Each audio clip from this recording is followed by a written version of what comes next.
Akhirnya Anwar menghadap Yang di-Pertuan Agong. Tidak dapat dinafikan kenyataan Pengerusi Pakatan Harapan Datuk Seri Anwar Ibrahim bahawa beliau memiliki majoriti dan kerajaan tebuk atap tumbang pada 23 September lalu membuat ramai para walaun dan pencacai Perikatan Nasional kepanasan. Antara yang paling kuat berteriak kerana melecur kepanasan ialah gerombolan tebuk atap yang dikotai Menteri Perdagangan Antarabangsa dan Industri Datuk Seri Azmin Ali dan sekongkolnya Tan Sri Muhyiddin Yassin. Lalu gerombolan yang menamakan diri mereka Penggerak Komuniti Negara PKN membuat laporan polis. Kononnya pengumuman Anwar Ibrahim itu berbau hasutan. Maka Anwar Ibrahim hari ini jam 9 pagi dipanggil oleh pihak polis untuk memberi keterangan.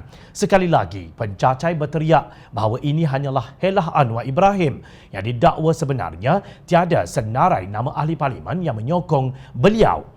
Pencacah berkata Anwar Ibrahim akan membuat alasan dipanggil polis, maka beliau tidak menghadap Yang di-Pertuan Agong. Antara yang kuat menular berita palsu ini bahawa kononnya Anwar Ibrahim lebih-lebih dalam menjual nama Agong ialah bekas ahli keadilan yang memakai nama Cikgu Bad atau Badrul Hisham Shahrin.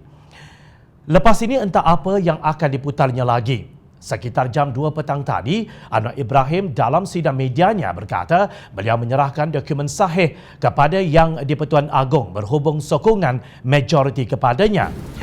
Dengan mempersembahkan kepada Kebahaduli Yang Maha Mulia dokumen sahih mengenai majoriti kukuh dan meyakinkan ahli-ahli parlimen menyokong saya.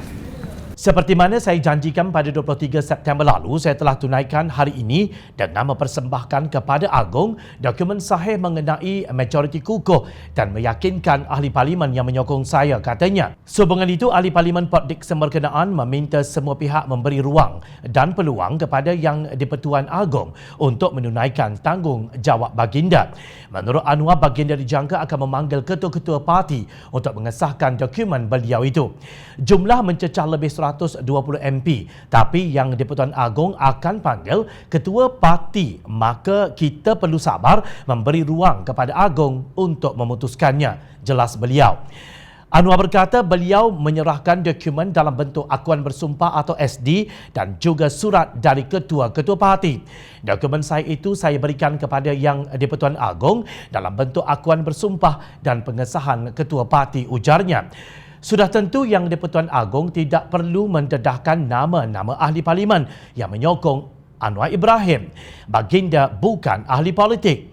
Sudah tentu ahli parlimen yang menyokong Anwar Ibrahim akan terdedah kepada pelbagai risiko seperti ugutan dan tawaran rasuah. Sebagai rakyat Malaysia, kita harus memberi ruang kepada Yang di-Pertuan Agong untuk memastikan kesahihan dan kebenaran dokumen yang dipersembahkan Anwar. Jadi apa yang kecoh sangat? Anwar Ibrahim berani berkata Muhyiddin Yassin telah hilang majoriti dan sepatutnya beliau letak jawatan. Berdasarkan perkembangan tertinggi, saya masih beranggapan kerajaan Tan Sri Muhyiddin sudah jatuh. Yang kecoh itu ialah mereka yang takut hilang jawatan menteri atau timbalan menteri atau apa-apa ghanimah yang telah diterima setelah bersekongkol dalam kerja menebuk atap rumah yang pemiliknya sedang bertukus lumus berperang dengan wabak COVID-19. Mustahil Anwar Ibrahim menipu Yang di-Pertuan Agong.